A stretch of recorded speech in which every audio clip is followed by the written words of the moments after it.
Hello everyone, I am your host Fariha, and today we are going to interview the former Prime Minister of Pakistan, Yousaf Raza Gillani. Thank you so much for joining in today, sir. Thank you. It is learned that your great father, Sayyid Alamdar Shah, was one of the signatories of the Pakistan Resolution. So you started your political career with nationalistic fragrance. As a young politician, what was your vision of a successful Pakistan? Actually, my father and my forefathers, they were the people who struggled very hard for this new country, Pakistan. And they were in the Pakistan movement. And my father and forefathers, they were signatory to the resolution of Pakistan. I used to be inspired by my father and my uncles and also my other relatives who were into politics. Therefore, I wanted to serve my people. To serve people, it is not necessary that you should be into power. Right. You can work even when you are not in power. You can also work when you are out of power. Therefore, my only dream is I sleep well when I do something for my poor people the whole day. Beautifully said. Sir, you became MNA in a non-partisan election of 1985 during Zia's regime, subsequently 4 times as a member of PPP. What difference did you find in the two paradigms? Actually, Pakistan People's Party and all other parties, those who believed in democracy at that time, they did not participate in the elections. Right. In 1985 elections, they were non-party elections. Therefore, Benazir Bhutto, Shahid, and the other allies of her, they boycotted the election that we don't want to fight on a non-party basis elections. Right. But it was independent elections. At that time, I have not joined the party. Right. Because when there were party-based elections in 1977, during Bhutto's regime, I was underage. Right. I couldn't contest. Right. I filed the nomination, but my papers were rejected. But in 85, it was non-party elections. Right. I participated. I won. I became the Minister for Housing and Works, Urban Affairs, Environment, and later the Minister for Railways. Wow. Super. And I took part in the elections for the first time on party basis. That was when the elections took place in 1988. Great. And I contested the election on the party basis for the first time. And since then, my even second generation is in the Pakistan People's Party. Right. I contested the election and became the minister with Muhammad Khan Junejo, the Prime Minister after Bhutto Saab. Right. And I was his minister. Great. And my father, since he was he took part in the Pakistan movement, he was a member of the Central Working Committee of Pakistan Muslim League, United Muslim League. Therefore, I started my career from my father's party. Great. And I served for more than 10 years as a member of the Central Working Committee of Pakistan Muslim League. And after 88 till date, I'm serving as a member of the Central Executive Committee and the Vice Chairman of Pakistan People's Party. Wonderful. You were imprisoned for over 5 years during Musharraf's regime, and that is considered to be part of the political victimization, which is pretty common in Pakistan politics.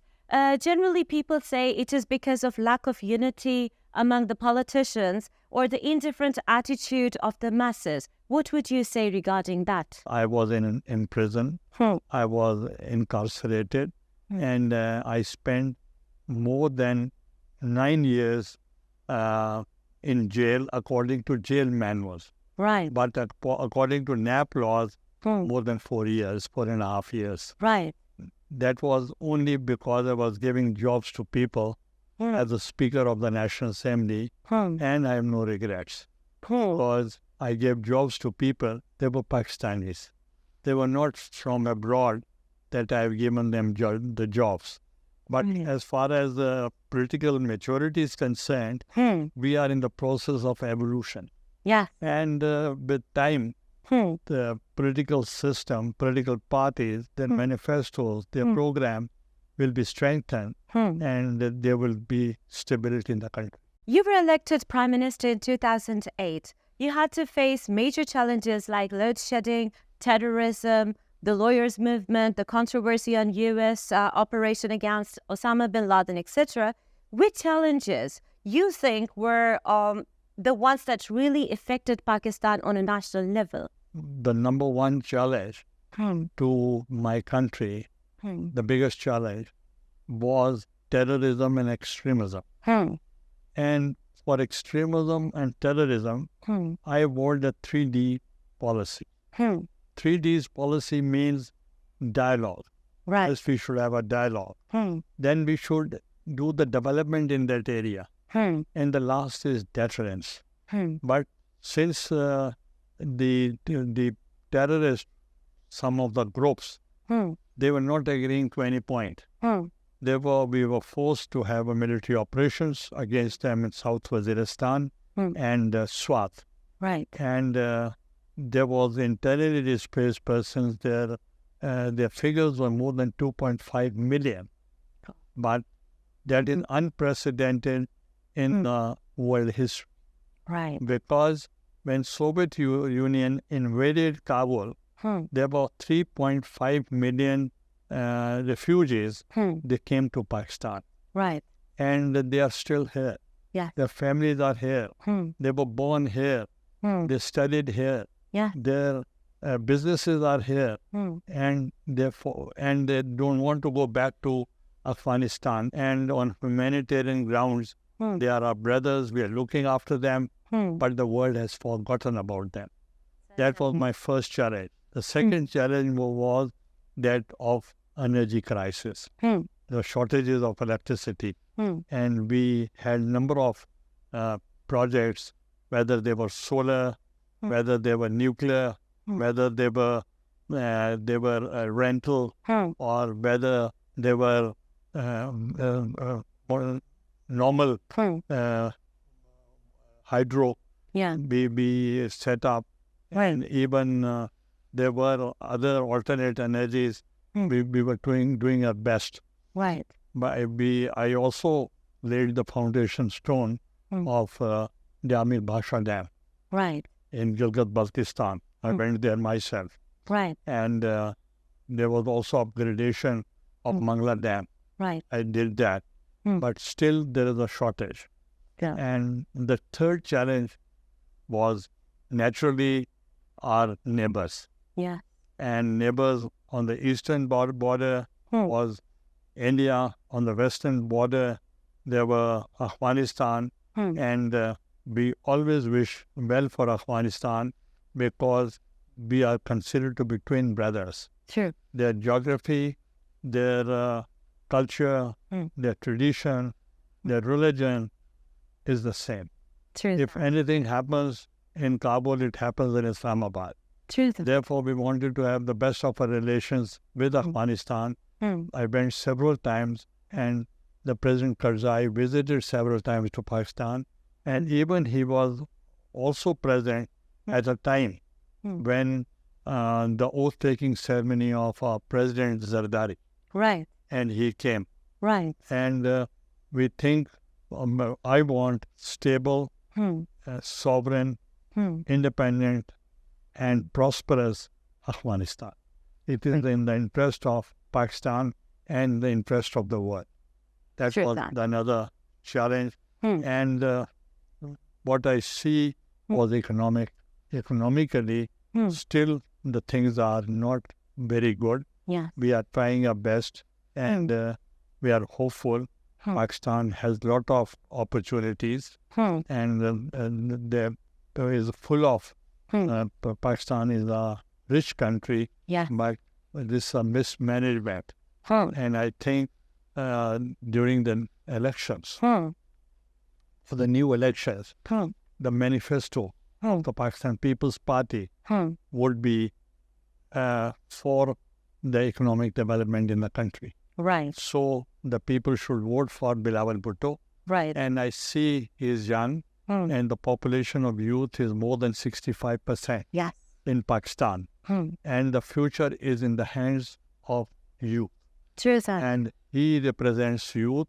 Therefore, I see a bright future Hmm. about Bilawal Bhutto, since he is educated Hmm. and very well versed. Hmm. He has served as the foreign minister. Hmm. He is running one of the biggest party in the country. And he did a great job as a foreign minister. As a foreign minister, he also did a great job. Hmm. I wish him well. Hmm. He has a good future, because the leaders of senior leaders, Hmm. now they are almost 70 Yes. or plus. Yes. Therefore, the future belongs to the youth. When I was joined the party Hmm. with Benazir Bhutto, Hmm. she asked me one question, Hmm. that how old are you? Hmm. At that time, I said, I'm 35. Hmm. She said, almost I am also the same age. Right. We can play more innings together. True that. So she wanted to build up the youth leadership Hmm. in the country so that they can serve the country for a longer time. Beautiful. Given me hope today. Okay, sir. I have another question. Musharraf was made to resign. That was on the 18th of August 2008. You marked it as a historic day, and you said, and I quote, "Today we have buried dictatorship forever." However, today, after 15 years of democratic governments, people again tend to look for the dictatorship. How to reconcile? Actually, when I was the PM, Prime Minister, and I became the unanimously elected Prime Minister in the history of Pakistan. And I was the longest serving Prime Minister. Yeah. And at that time, that was a very able leadership of Asif Ali Zardari, that he negotiated with the dictator. True. And he very ably convinced him that he should doff off the uniform and go for the general elections. He did. Right. Benazir Bhutto, with all her friends abroad, they also convinced General Musharraf to go for the new elections and without uniform. Yeah. And he agreed. And therefore, it was the first time ever that the dictator left the country in a very smooth, transparent manner. Which was a great achievement again. It was a great achievement without fight. Yeah. That he left, and you must be. I also appreciate President Zardari that he gave all his powers to the parliament. True that. And that was the parliamentary supremacy was established. True that. True. The 18th Amendment was considered turning Pakistan from semi-presidential to democratic republic state. Beside positive effects, it has created somewhat atmosphere. What is your take on that? No law is bad, and no law is good. It is how you implement it. Well said. Therefore, I think the 18th Amendment, it was long overdue. Had this would have been implemented in early years of Pakistan, like the resolution moved by Qaid-e-Azam Muhammad Ali Jinnah in 1940, had it would have been implemented, there would have been no breakup in Pakistan, and Bangladesh, East Pakistan would have been with the Pakistan. There would have been no infighting, because if you don't give rights to the provinces, and that would create misunderstandings and doubts. Yeah. Therefore, to make federation strong, you have to make provinces strong. So true. Impressive. As a veteran politician, what advice would you like to extend to our youth so that we could come out of the current quagmire clouded by dismay? it's very simple. I give a message for the youth of Pakistan because they consist of 65% of the population. And at that time, there was less education when we were students. Now, there is a lot of opportunities. There are education, there are universities, there are colleges, even there are scholarships. People, youth, they get the opportunity to go abroad as well on scholarships. Therefore, they can play an important role because today we are in the helms of affairs and future is with them. True. Therefore, they would be the Prime Minister, they would be the Chief Ministers, they would be the Speakers, they would be the Chairman Senate, they would be the President of Pakistan. Therefore, I think the future belongs to youth and my party look towards them, and my own leader. He himself is young, and Asifa Bhutto, she is young, and for the women's rights and the minorities' rights, Pakistan People's Party has played a very important role since our own leader at the time, Benazir Bhutto, was female. True that. And she made a name in the history. We must give a message to the youth and the youth amongst female and males both. True that. They can play a very vital and important role for the progress and prosperity of Pakistan. What a beautiful message, and thank you so much, sir, for giving me the time and answering the questions. Amazed. Thank you so much. Thank you so much.